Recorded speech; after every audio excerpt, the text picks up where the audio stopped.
Good morning. Thank you so much for joining us on Center Stage. It's great to have you listening in. This show is focusing on some of the very positive and helpful things that are happening in our city with nonprofits.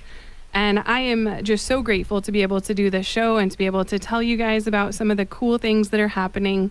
And I really hope that as you're listening, you're thinking about our city, that you also think about ways that you can get involved, that you can volunteer, and that you can give back to our community. It's so many great opportunities. With that, today on our show, we have Bonnie Faircloth from the Southern Arizona Law Enforcement Foundation. So thank you so much, Bonnie, for being here. Thank you for having me. So for someone who's never heard of the foundation before, can you give us just a little bit of an overview of what you're doing, some of the things, services that you're providing, and kind of some goals for right now? Absolutely. So the Southern Arizona Law Enforcement Foundation, which I will refer to going forward as SALEF to shorten it, was established in 2004.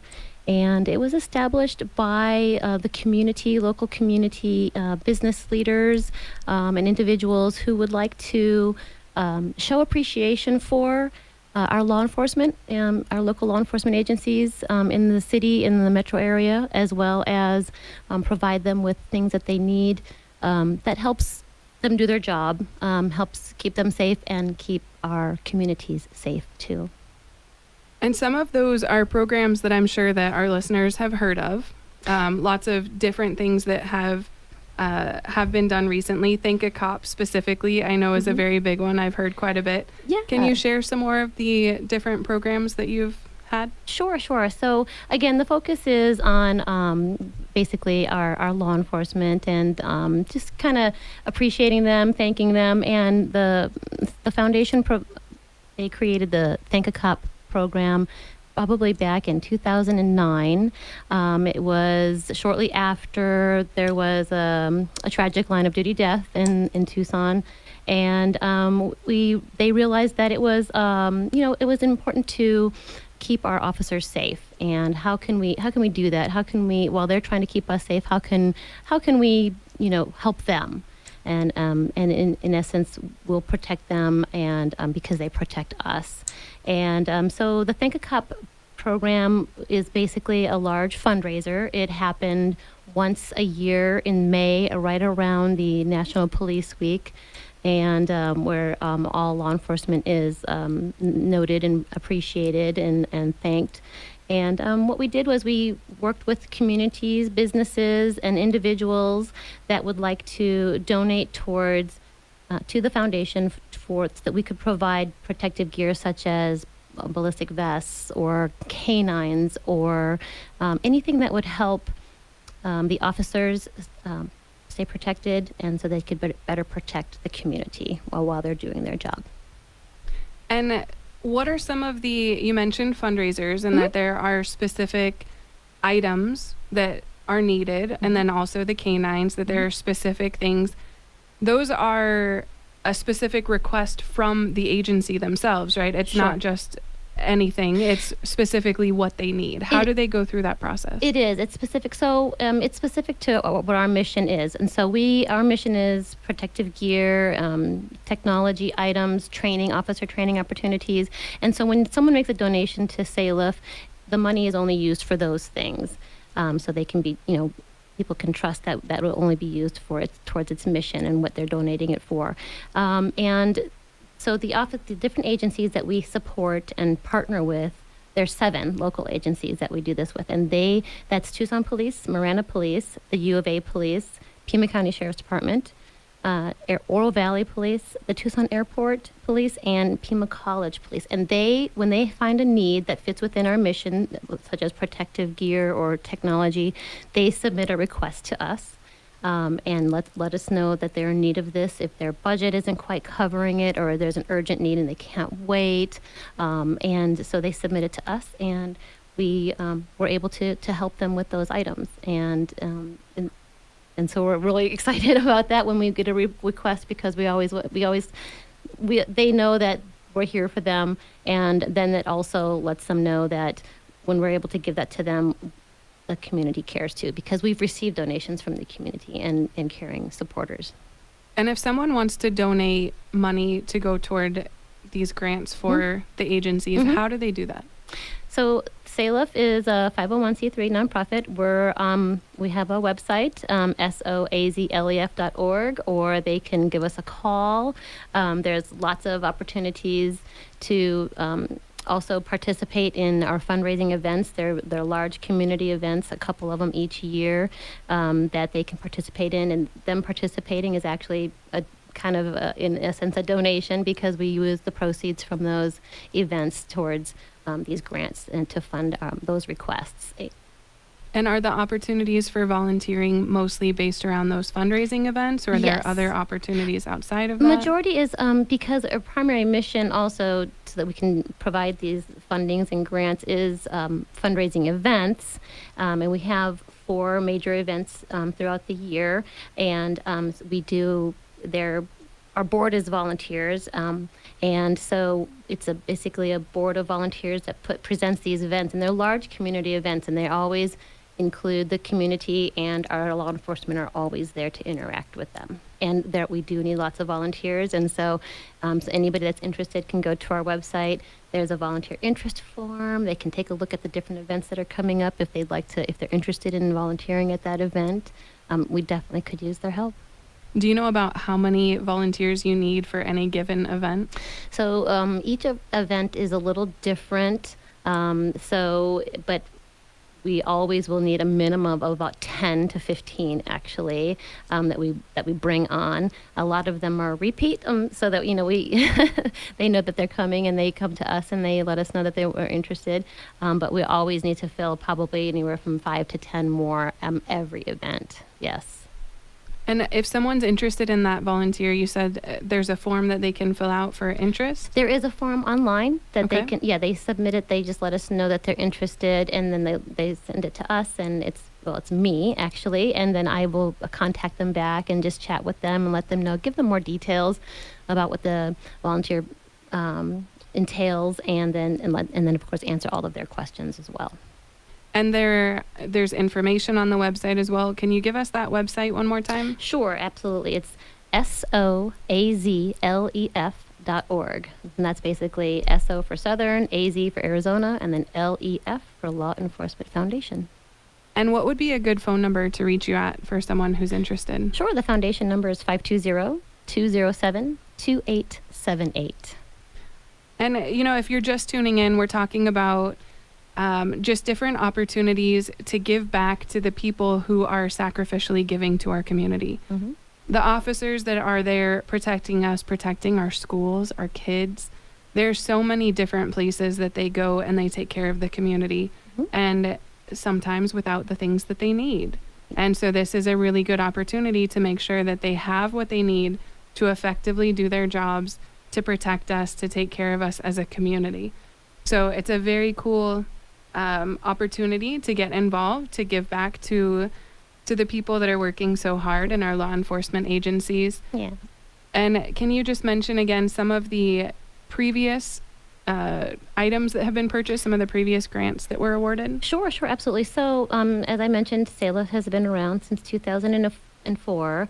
And each year, depending upon how much money we bring in, we have effectively granted or provided grants to the requesting agency of between $50,000 and $75,000, and that's just spread out through the various agencies each year, and that includes, we've done canines, so both like the bomb detection canines, the ones that you see at the U of A football games, you'll see. So they're having that canine there is helping our police and also keeping everybody that comes into that game, into that event, safe. There's other patrol canines that we have been able to help provide by funding for them in their need, along with supplies, and as much as there's a huge training canine center on the west side of town at TPD, and we've actually been able to help fund a build out and the entire training center, the matting, some of the obstacles, and the fencing. So we've been able to be very involved with the canine units with TPD, and then of course some of the other agencies that we partner with. Also a lot of pre-entry visual and audio type of equipment. They're called Throwbots. So basically, it looks like a little. It looks like a toy, basically, but it's very rugged. And the officers, if they're in a situation that they can't go in blindly, they can throw it in through a window or a door, and actually see inside and hear what's going on before they go in and, into a dangerous situation, or before they send in a canine into a dangerous situation. So, so a lot of technology such as that, and then also different training opportunities for officers, especially now in this time where we're becoming more aware of the mental health and wellness of our officers. And so there's different conferences and training and opportunities that the agencies will come to the foundation to ask if we will help with the opportunity for them to go and attend those. So very, very practical, everyday needed items. Absolutely. The trainings, I mean, that's a great thing, especially talking about mental health and making sure that they're in their very best position to be doing their very best to Sure. help the community. Absolutely. Very, very cool. Well, thank Yes. you. Of Again, course. we have Bonnie Faircloth from the Southern Arizona Law Enforcement Foundation. And we are just talking a little bit about what they're doing to support the 7 agencies that are in and around Tucson and in Pima County. It's a very cool opportunity to give back to the people who are giving so much and who are sacrificially serving our community, keeping us safe, keeping our kids safe. Thank you for tuning in. We'll be back in just a couple minutes here on Center Stage, Nonprofits of Tucson. If you'd like to follow on Facebook and Instagram, you can find us at Center Stage Tucson, or reach out at centerstagetucson@gmail.com. We'll be right back. Thanks for sticking with us. We have Bonnie Faircloth here talking about the Southern Arizona Law Enforcement Foundation, or SALEF, right? Is that for what you short. said? Yeah. So, for those of you that missed the beginning, we're talking about some of the opportunities that are involved in giving back to the different law enforcement agencies that are in our area, and that SALEF is working with 7 agencies in Pima County. And, you know, it's a really cool opportunity to make sure that the people that are taking care of our city, protecting our city and our kids, have what they need to do the job. Can you tell us a little bit about what it means to be a SALEF Guardian Angel? So the SALEF Guardian Angel is actually a giving program under the fundraising or donation platform for SALEF. It is an opportunity to donate on a continuous basis or monthly basis. It's basically through the foundation's secure website and then to an app, and where you would go ahead and pick an amount that you would like to give monthly, and you just sign up. It's super easy, and it's something that you can, if you want to just do it for a couple months or every month for as long as, continuously, you can start it and stop it however you'd like.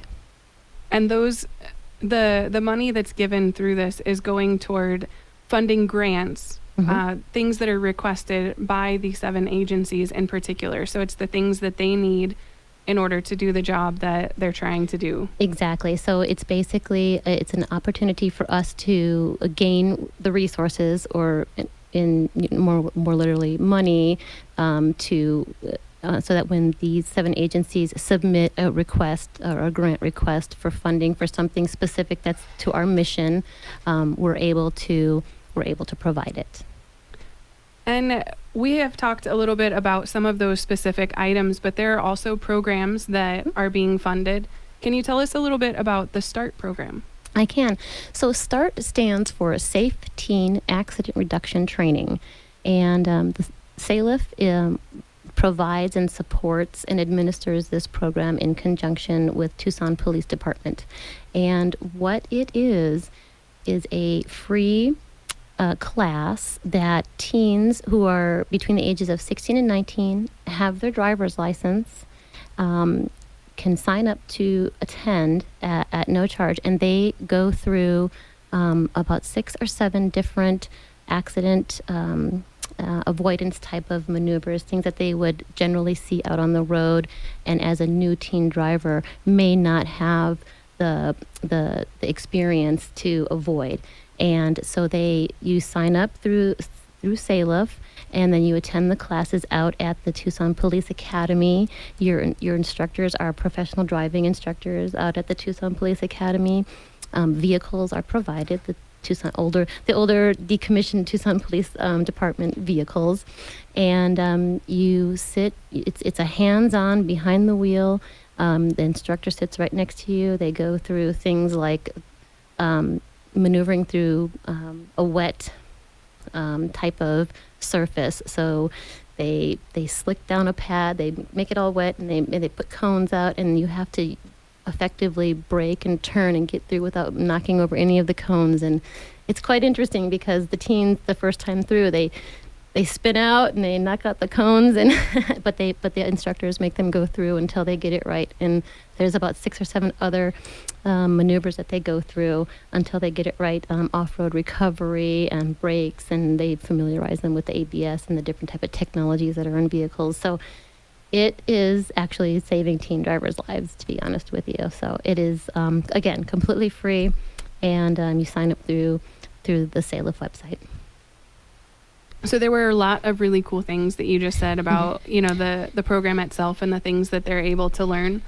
But one thing that stuck in the back of my head is that teen drivers get to drive police cars, decommissioned, but Yes. Still, what kid doesn't want to drive a police car? I mean, that opportunity in itself, I feel like is super cool. Yeah, exactly. And, honestly, a lot of teen parents sign up their teen to go. The teen kind of goes kicking and screaming, but oh my gosh, when they come out 4 hours later, they have new friends. They're excited. They can come back if they want, because again, it's absolutely no fee. We want to make sure that everybody, no matter what economical status, they have this opportunity to be safer out on the roads.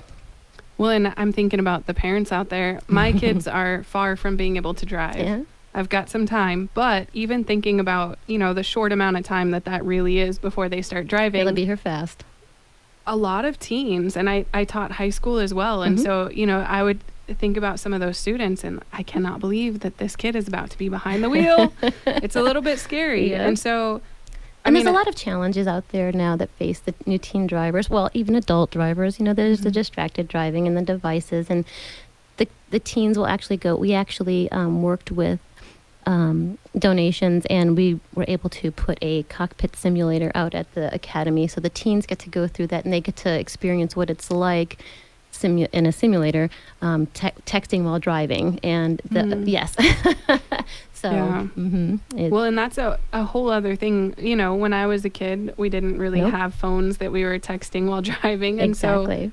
So huge distractions for teens today. And as a parent, I don't see why you wouldn't want your kid to do this. It's the coolest opportunity. The fact that it's free, hands down. Yes. This is one of the coolest programs I've heard of. It is. It's really cool. It's something that, we hope that the high schools, which don't happen to have any of the driver's ed classes anymore, or at least they're very, very, very, very few that have them. So this, they don't have those. So this is something that the high schools, I would hope, would let the teens or the teen parents know about and encourage them to attend.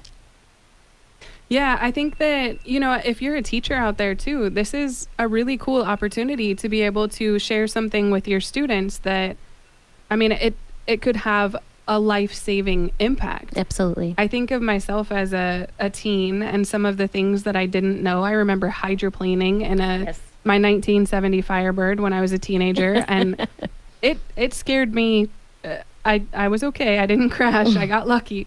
But, thinking of some of those things that happen, especially here in Tucson with just the conditions that we have and with flooding and, exactly. To be able to have those, I want to say defensive, but not necessarily defensive, just the accident recovery, being able to get into that situation and know what to do ahead of time. Yes. So that it's prevented. Exactly, because you actually are in a controlled environment when you actually affect those types of maneuvers. So that if you're not thinking ahead while you're driving, you can actually have a better judgment and reaction when it happens to you in real time when you're out on the streets. And quite frankly, it's it's keeping the other drivers that are out there in the community safe too. Yeah. So Very true and very appreciated. So some of the events and the fundraisers, obviously, we're getting closer to the end of the year, and Yes. so a lot of those opportunities have passed. Can you tell us about some of the events that have already happened this year, and then the events that are happening throughout the rest of the year? Sure. At the beginning of the year, in the spring, we have an annual golf tournament. So the golf tournaments are always a great way to fundraise, and we'll have another one again in next spring. And there are always volunteer opportunities for that. And the purpose, again, it's just basically the same. Each of our events are, the primary reason for them is to raise as much money as possible so that we can build our resources, so that we can go ahead and help out when these agencies make a request within the mission of the foundation. And we've gone by the golf tournament. That was very successful. We're really excited, and we're always appreciative of everybody that participates, all the volunteers, and then of course all the sponsors that help us out as well. And then we, in just this past August, early August, we had our Unsung Heroes Awards celebration, and this is something that we've done since 2004, since our inception.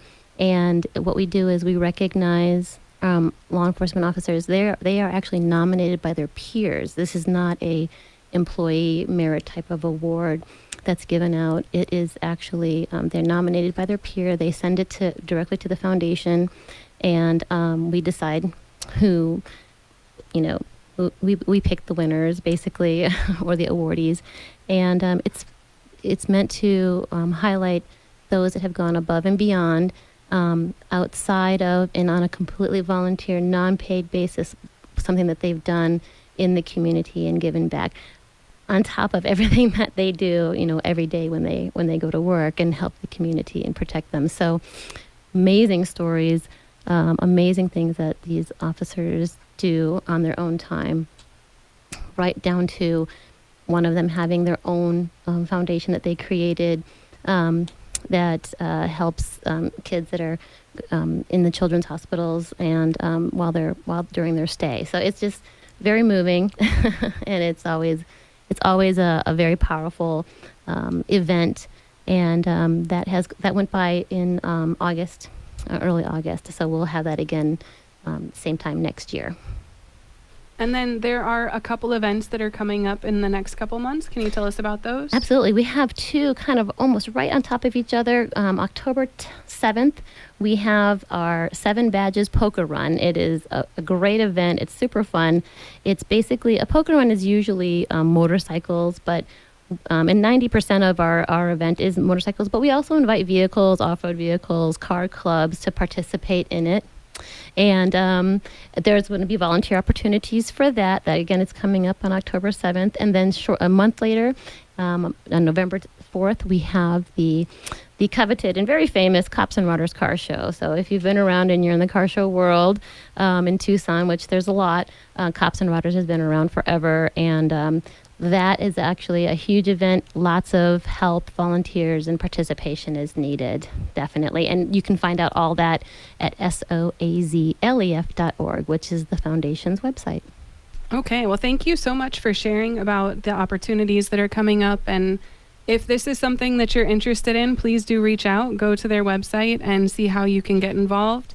I will also post information about their events that are coming up so that you have that information available at Center Stage Tucson on Facebook and Instagram. And if you ever have questions when you're listening to the show, make sure you reach out and let me know. You can reach me at centerstagetucson@gmail.com. Thanks for listening in, and we'll be back next week.